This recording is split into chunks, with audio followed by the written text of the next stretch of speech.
ഇന്നത്തെ നമ്മുടെ റെസിപ്പി അടിപൊളി ടേസ്റ്റിൽ പാർട്ടികളൊക്കെ ഉണ്ടാകുമ്പോൾ ഉണ്ടാക്കിയെടുക്കാൻ പറ്റിയിട്ടുള്ള ഒരു കിഡ്ലൻ പുഡിങ്ങിൻ്റെ റെസിപ്പിയാണ്.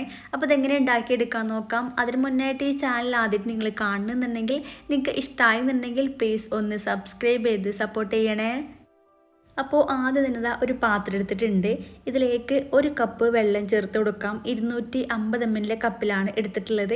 ഇതിലേക്ക് 10 ഗ്രാമിൻ്റെ ചൈന ഗ്രാസിൻ്റെ പാക്കറ്റ് മൊത്തത്തിൽ ഇതിലേക്ക് അങ്ങ് ചേർത്ത് കൊടുക്കാം. ഇതൊന്ന് കുതിർത്തിയെടുക്കാൻ വേണ്ടിയിട്ടാണ്. ഇങ്ങനെ കുതിർത്തിയെടുക്കുകയാണെന്നുണ്ടെങ്കിൽ പെട്ടെന്ന് ഇത് മെൽറ്റ് ചെയ്തെടുക്കാൻ വേണ്ടി പറ്റും. അതിന് വേണ്ടിയിട്ടാണ്. ഇതവിടെ ഇരിക്കട്ടെ. ഇന്നൊരു സൈഡിലേക്ക് അങ്ങ് മാറ്റി വെക്കാം. ഇനി മറ്റൊരു പാത്രം എടുത്തിട്ടുണ്ട്. ഇതിലേക്ക് 2 കപ്പ് പാല് ചേർത്ത് കൊടുക്കാം. 250 ml കപ്പിൽ 2 കപ്പ് പാലാണ് എടുത്തിട്ടുള്ളത്, അഥവാ 500 ml പാല്. പിന്നെ പുഡിങ്ങിലേക്ക് പാലെടുക്കുമ്പോൾ ഫുൾ ഫാറ്റ് മിൽക്ക് എടുക്കുക. ഇതിലേക്ക് മധുരത്തിന് ആവശ്യമായിട്ടുള്ള കണ്ടൻസ് മിൽക്കും കൂടെ ചേർത്ത് കൊടുക്കാം. ഞാനിവിടെ 200 ഗ്രാമിൻ്റെ ടിന്നിൻ്റെ 1/4 ഭാഗത്തോളം ചേർത്ത് കൊടുത്തിട്ടുണ്ട്. എനിക്ക് നല്ല മധുരം വേണമെന്നുള്ളവർക്ക് മൊത്തത്തിൽ ചേർത്ത് കൊടുക്കാവുന്നേ ഉള്ളൂ. ഞാനിതാ ഇത്രയും മാത്രമേ ചേർത്തിട്ടുള്ളൂ. ഇനി എല്ലാം കൂടെ നന്നായിട്ടങ്ങ് മിക്സ് ചെയ്തിട്ട് എടുക്കാം. ഇതങ്ങ് മാറ്റി വെക്കാം. ഇനി മറ്റൊരു പാൻ വെച്ചിട്ടുണ്ട്. നന്നായിട്ട് ചൂടായിട്ട് വന്നാൽ ഇതിലേക്ക് ഒരു 1/2 കപ്പ് പഞ്ചസാര ചേർത്ത് കൊടുക്കാം.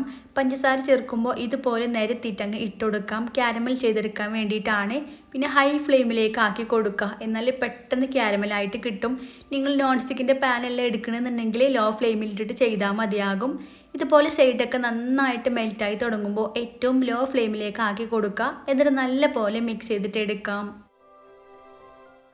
പഞ്ചസാരയൊക്കെ ഇതാ നല്ല രീതിയിൽ മെൽറ്റായിട്ട് ക്യാരമൽ കളറായിട്ട് വന്നിട്ടുണ്ട്. ഈ ഒരു കളറായി കഴിഞ്ഞാൽ ഇനി ഇതിലേക്ക് ബട്ടർ ചേർത്ത് കൊടുക്കാം. ഒരു 3 ടേബിൾ സ്പൂണോളം ബട്ടർ എടുത്തിട്ടുണ്ട്. അതും കൂടെ ചേർത്ത് കഴിഞ്ഞാൽ ബട്ടർ നന്നായിട്ടൊന്ന് മെൽറ്റ് ചെയ്തിട്ട് എടുക്കാം. ബട്ടറൊക്കെ ഇതാ നല്ല രീതിയിൽ മെൽറ്റായി വന്നിട്ടുണ്ട്. ഇനി ഇതിലേക്ക് ഒരു 1/2 കപ്പ് ഫ്രഷ് ക്രീം ചേർത്ത് കൊടുക്കാം. നിങ്ങളുടെ കയ്യിൽ ഇനി ഫ്രഷ് ക്രീം ഇല്ലാന്നുണ്ടെങ്കിൽ വിപ്പിംഗ് ക്രീം ചേർത്ത് കൊടുത്താലും മതിയാകും.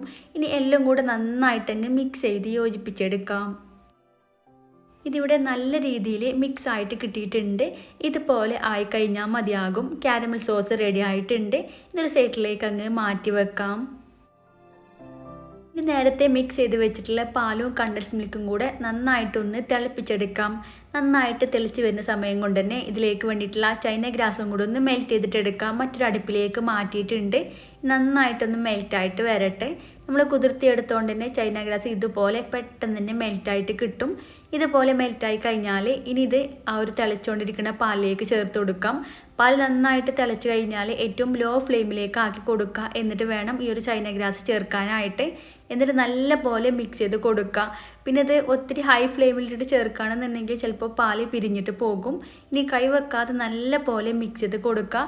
എല്ലാം നന്നായിട്ട് മിക്സായി കഴിഞ്ഞാൽ തീ ഓഫ് ചെയ്ത് കൊടുക്കുക. ഒത്തിരി തിളപ്പിച്ചെടുക്കേണ്ട ആവശ്യമില്ല. ഇനി ഒന്നും കൂടെ അങ്ങ് മിക്സ് ചെയ്തിട്ട് എടുക്കാം. ഇനി ഒരു പാലിൻ്റെ മിക്സിലേക്ക് നേരത്തെ റെഡിയാക്കി എടുത്തിട്ടുള്ള ആ ഒരു ക്യാരമൽ സോസിന് ഒരു 1/4 ഭാഗത്തോളം ഇതിലേക്ക് ചേർത്ത് കൊടുക്കാം. ഇത് ഫുള്ളായിട്ട് ചേർക്കേണ്ട, ഒരു 1/4 ഭാഗത്തോളം മാറ്റി വെച്ചിട്ടുണ്ട്. രണ്ടാമത്തെ ലെയറിലേക്ക് ചേർക്കാൻ വേണ്ടിയിട്ടാണ്. ഈ രണ്ടും കൂടെ നന്നായിട്ട് മിക്സ് ചെയ്തിട്ട് എടുക്കാം. ഇതിവിടെ നല്ല രീതിയിൽ മിക്സ് ആയിട്ട് വന്നിട്ടുണ്ട്. നല്ല അടിപൊളിയായിട്ടുള്ള കളറായിട്ട് കിട്ടിയിട്ടുണ്ട്. ഇത് സെറ്റ് ചെയ്തിട്ട് എടുക്കുക. അതിനായിട്ട് ഇതുപോലത്തെ ട്രേ ആണ് എടുത്തിട്ടുള്ളത്. നിങ്ങളുടെ കയ്യിൽ ഏത് പുഡിങ്ങിൻ്റെ ട്രേ ആണുള്ളത് അതിൽ സെറ്റ് ചെയ്തെടുക്കാൻ വേണ്ടി പറ്റും. അപ്പോൾ ആദ്യത്തെ ലെയർ ഇതിലേക്ക് മൊത്തത്തിൽ അങ്ങ് ചെയ്തെടുക്കാം. നിങ്ങൾക്ക് വേണമെങ്കിൽ ഇങ്ങനെ മാത്രമായിട്ടും പുഡിങ് സെർവ് ചെയ്യാം കേട്ടോ. ഞാനിവിടെ 2 ലെയറായിട്ട് ചെയ്തെടുക്കുന്നുണ്ട്. ഇങ്ങനെ കഴിക്കാനും നല്ല ടേസ്റ്റാണ്. ഇതൊന്ന് സെറ്റായിട്ട് വരട്ടെ. ഒരു അരമണിക്കൂർ ഫ്രീസറിൽ വെച്ചെടുത്താൽ പെട്ടെന്ന് മുകൾ ഭാഗം സെറ്റായിട്ട് കിട്ടും. ഇനി അതൊന്ന് സെറ്റ് ആവുന്ന സമയം കൊണ്ട് ഇതിലേക്ക് വേണ്ടിയിട്ടുള്ള വിപ്പിംഗ് ക്രീം ഒന്ന് ബീറ്റ് ചെയ്തിട്ട് എടുക്കുക.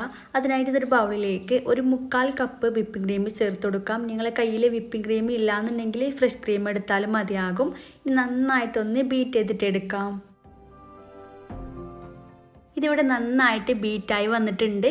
ഒത്തിരി സ്റ്റിഫാക്കി എടുക്കേണ്ട ആവശ്യമില്ല. ഇതുപോലെ റെഡിയാക്കി എടുത്താൽ മതിയാകും.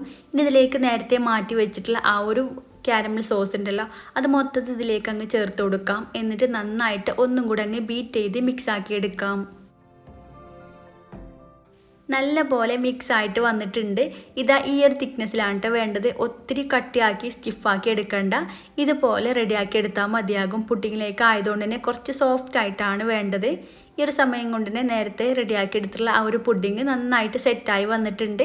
ഇതാ ഈ രീതിയിൽ മുകൾ ഭാഗം നല്ല രീതിയിൽ സെറ്റായി കഴിഞ്ഞതിന് ശേഷം വേണം ഇതിന് മുകളിലേക്ക് ഈ ഒരു ബീറ്റ് ചെയ്ത് വെച്ചിട്ടുള്ള വിപ്പിംഗ് ക്രീം മൊത്തത്തിൽ അങ്ങ് ചേർക്കാനായിട്ട്.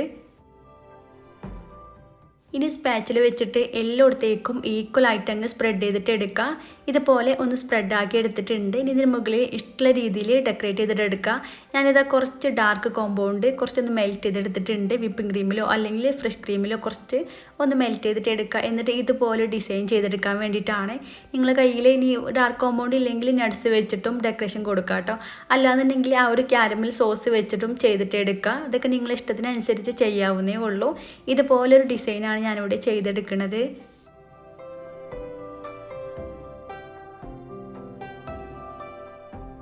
ഇനി ഇതുപോലെ ടൂത്ത് പിക്ക് വെച്ചിട്ട് ഈ ഒരു ഡിസൈൻ അങ്ങ് കൊടുക്കാം കേട്ടോ. നിങ്ങൾക്ക് ഇഷ്ടമുള്ള രീതിയിൽ ചെയ്തിട്ട് എടുക്കുക. ഞാനിങ്ങനെ ചെയ്തേ ഉള്ളൂ. നിങ്ങൾക്ക് ഇങ്ങനെ ചെയ്ത് കഴിഞ്ഞാൽ വേണമെന്നുണ്ടെങ്കിൽ ആ ഒരു സൈഡിലൂടെ കുറച്ച് നട്ട്സ് ഇട്ടുകൊടുത്താലും മതിയാകും. മൊത്തത്തിൽ ഇതാ ഇവിടെ റെഡിയാക്കി എടുത്തിട്ടുണ്ട്. ഇനി ഫ്രിഡ്ജിൽ വെച്ചിട്ട് നല്ല പോലെ ഒന്ന് തണുപ്പിച്ചിട്ടെടുക്കാം. ഒരു 4-5 മണിക്കൂർ ഫ്രിഡ്ജിൽ വെച്ചിട്ട് നല്ല പോലെ സെറ്റ് ചെയ്തെടുത്തിട്ടുണ്ട്. നിങ്ങൾക്ക് ഇഷ്ടമുള്ള രീതിയിൽ കട്ട് ചെയ്തിട്ട് എടുക്കുക. ഞാനിതാ ഇതുപോലെ സ്ക്വയർ ആയിട്ടാണ് കേട്ടോ കട്ടാക്കി എടുത്തിട്ടുള്ളത്.